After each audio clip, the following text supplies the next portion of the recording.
And now it's time to ritualize this week's biggest bogon emitter.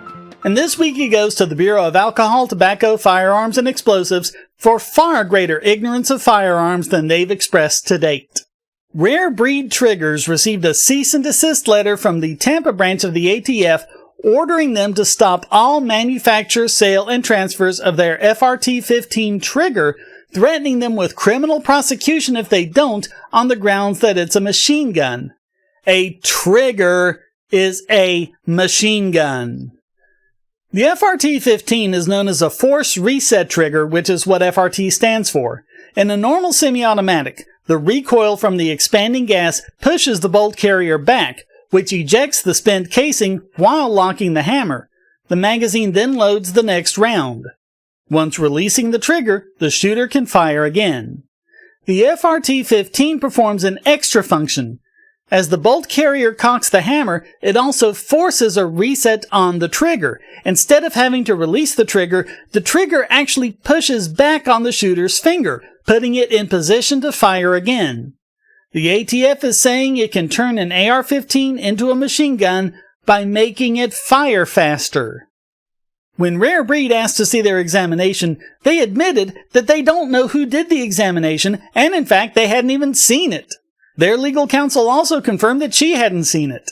So Rare Breed has brought a request against the ATF, its acting director Marvin Richardson, and AG Merrick Garland for a TRO to the courts enjoining the ATF from prohibiting the sale of the trigger, which isn't a machine gun either under the Gun Control Act of 1968 or the National Firearms Act of 1934. Federal law defines machine gun as, quote, any weapon which shoots, is designed to shoot, or can be readily restored to shoot automatically more than one shot without manual reloading by a single function of the trigger. The term shall also include the frame or receiver of any such weapon, any part designed and intended solely and exclusively, or combination of parts designed and intended for use in converting a weapon into a machine gun, and any combination of parts from which a machine gun can be assembled if such parts are in the possession or under the control of a person. Note that nothing in that definition has anything to do with how fast it can fire. In their lawsuit, Rare Breed explains how a machine gun works. Quote, all machine guns operate with what is commonly referred to as an autosear. The autosear replaces the need to pull the trigger repeatedly for multiple shots because the autosear mechanically releases the firearm's hammer to fall as soon as the firearm has chambered a new round. This will continue so long as the shooter maintains the trigger in the pulled position. This is distinguished from a semi-automatic platform, which requires the trigger to be functioned repeatedly every time a round is fired. And they make it clear, quote, the FRT-15 does not operate as an autosear, nor does it operate with an autosear. Indeed, as set forth below, the FRT-15 requires a separate and independent function for each round fired. While the FRT-15 allows for a more rapid subsequent firing of the next round by the firearm, it does not allow more than one round of ammunition to be expelled per function of the trigger, and this does not meet the definition of a machine gun under the above-cited laws. Yes, calling the FRT-15 a machine gun is almost as dumb as calling a bump stock a machine gun. And the ATF knows this because, as the lawsuit points out, quote, the ATF's Firearms Technology Branch has previously approved a force reset trigger similar to the FRT-15, called the 3MR trigger, in October 2013. And to the best of the plaintiff's knowledge and belief, the 3MR trigger design remains approved and available for purchase in the open market. They also point out that, before they even started manufacturing the FRT-15, they sought the legal opinion of Kevin P. McCann, a former ATF resident agent in charge who served for 25 years, who concluded this did not meet the definition of a machine gun under federal law. They also got the opinion of Daniel O'Kelly, Director of International Firearms Specialist Academy and former ATF Senior Special Agent, as well as Chief Firearms Technology Instructor at the ATF National Academy, and is the author of the course of study used to train their agents on, among other things, the definition of a machine gun. And he said the FRT-15 isn't one. And after manufacturing, they also got 2 different examinations, one from Rick Vasquez and the other from Brian Lutka, both former ATF agents. Both, you guessed it, found that it wasn't a machine gun. And not only are these 4 formerly with the ATF, the DOJ and the ATF have presented each of them as expert witnesses in their cases as to what does and does not constitute a machine gun. Yes, the ATF is going against their own expert witnesses. So their lawsuit says, quote, "The defendant's conclusion that the FRT-15 is a machine gun is arbitrary, capricious, and abuse of discretion, and otherwise not in accordance with the law. The defendant's attempt to redefine the definition of a machine gun to reach the FRT-15 is in excess of the agency's statutory jurisdiction and authority and is short of the agency's statutory right. The defendant's arbitrary and capricious attempt to redefine the definition of a machine gun to reach the FRT-15 will also prohibit the ownership, possession, and use of firearm accessories that are not prohibited by the relevant statutes." It's just another case of authoritarians acting arbitrarily to go against something they don't like. If they succeed here, there's no reason why they couldn't succeed against a stock AR-15 and, for that matter, every firearm that isn't a revolver. Which we know is what Joe Biden wants to do. So now, Senator Cindy Hyde-Smith and 19 of her colleagues have sent a letter demanding that Attorney General Merrick Garland and the ATF disclose details of the secret internal guidance that led to this stupid decision. They wrote, "We write to express our grave concern over the Bureau of Alcohol, Tobacco, Firearms, and Explosives' continued pattern of enforcing secret guidance. This secret guidance was brought to our attention by those who have received recent threatening letters where the ATF makes blanket threats based on the recipient allegedly purchasing and possessing various firearm accessories, none of which are illegal based on any statute or regulation. These letters are in addition to an internal ATF email ordering seizure of various items and referring to those in possession as defendants. We find this pattern of secret regulation incredibly troubling." So, first off, regulations are only supposed to be made pursuant to laws passed by Congress. If it isn't against the law, the feds aren't supposed to make regulations against it. Second, regulations are supposed to be public and transparent. People cannot be expected to follow a law they don't know exists, especially when it contradicts public law. Secret laws and regulations are the stuff of literal fascism. Third, someone is only a defendant if they have been charged with a crime.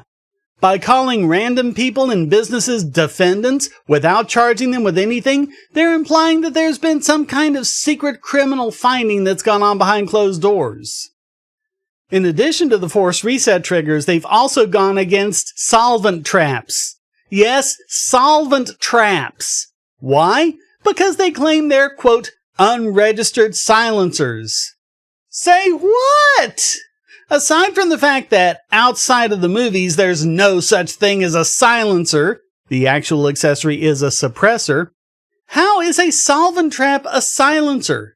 Solvent traps are used to clean a weapon. If you don't clean a gun, it can malfunction. If you clean the gun without using a solvent trap, the solvent can spill on furniture, skin, clothing, and other items.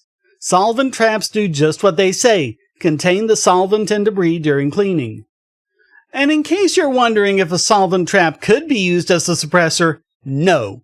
It couldn't be used as anything since it closes off the barrel. It screws on the end of the barrel and closes it up completely. That way, when you squirt in gun oil, it doesn't drip out the muzzle. It's contained so that it doesn't make a mess and it can be properly disposed of, or if it's reusable gun oil, it can be reclaimed and used again. I thought left heads were supposed to consider reuse a good thing. I mean, reduce, reuse, recycle? Except when it's something they don't like, apparently. In fact, attempting to fire a gun with a solvent trap screwed on would be incredibly dangerous. By the way, the relevant law here is Section 921A24 of Title 18 of the U.S. Code, which reads, "The terms firearm silencer and firearm muffler mean any device for silencing, muffling, or diminishing the report of a portable firearm, including any combination of parts designed or redesigned and intended for use in assembling or fabricating a firearm silencer or firearm muffler, and any part intended only for use in such assembly or fabrication. I know, the terms are part of the definition, so I guess it just means whatever they say it does. But still, since solvent traps aren't meant for use when the gun is fired, how does it apply in any way? The senators wrote, in the letters, the ATF claims, without offering any explanation as to why, that popular item known as solvent traps and forced reset triggers are unregistered silencers and machine guns respectively, and therefore subject to regulation under the National Firearms Act. One such letter threatens that possession of any of the unregistered silencer devices could result in prosecution for criminal violation of federal law and instructs recipients to contact their local ATF field office within 30 days to coordinate the abandonment of any silencers. The transfer or possession of an unregistered silencer or machine gun carries with it a penalty of up to 10 years in prison. They also said, quote, if the manufacturer/seller refuses to abandon the items, please take custody of the items and seize them for forfeiture, in complete abeyance of the Fourth Amendment. But that wasn't the only amendment they took a steaming crap on, quote, the ATF email referred to those law-abiding citizens in possession of such triggers as defendants, despite the significant criminal consequences attached to the unlawful manufacture, sale, and possession of NFA items. ATF has never issued any public guidance differentiating a silencer from a solvent trap or informing the public that it considers certain forced reset triggers to be machine guns. But by declaring them defendants without due process, the Fifth Amendment was turned into toilet paper. Quote, disturbingly, ATF made these documents available only to those tasked with enforcing the law, rather than those who strive to comply with it. Indeed, ATF marked these documents as law enforcement sensitive to conceal them from the firearms industry and the American public. We find the ATF's attempt to conceal its interpretations of the law disturbing. In a free society, every citizen is presumed to know the law. Thus, as the Supreme Court has said, it needs no argument to show that all should have free access to the law's contents, including, in addition to the text of a statute, to those materials which constitute the authentic exposition and interpretation of the law. They demanded that the Justice Department and the ATF provide all such internal instructions, copies of all relevant publications, an explanation as to how they are to be used by law enforcement, and why the documents have not been made available to the public. They conclude, ATF simply has no authority to conceal public guidance and then enforce it on unsuspecting Americans. The ATF must issue only those regulations authorized by Congress, provide notice of the proposed regulations, and then provide the American people with an opportunity to comment before a new rule goes into effect. The deadline they gave was March 25th. That deadline has now come and gone. But a few days before that, the DOJ and the ATF sent a letter to FFL saying, quote, the subject FRTs do not require shooters to pull and then subsequently release the trigger to fire a second shot. Instead, these FRTs utilize the firing cycle to eliminate the need for the shooter to release the trigger before a second shot is fired. But I just quoted the law! Nothing in it requires the shooter to deliberately release the trigger, just that another shot cannot be fired until they squeeze it again. They're just making up crap and pretending it's the law. And they even quoted the law I just did earlier. But right after that, they outright lied. ATF's examination found that some FRT devices allow a firearm to automatically expel more than one shot with a single continuous pull of the trigger. This is not true. They threatened all FFLs with a $10,000 fine and up to 10 years in prison if they sell these triggers. They were even told this was the case by several senators, and instead of complying and turning over the rules, they went ahead and did it anyway. And keep in mind, the procedure is half the punishment. Just the threat of prosecution, let alone being arrested and subjected to trial, can ruin lives and destroy businesses, even if the person is completely innocent. This is not about justice. This is about harassing gun dealers to drive them out of business. Nothing more.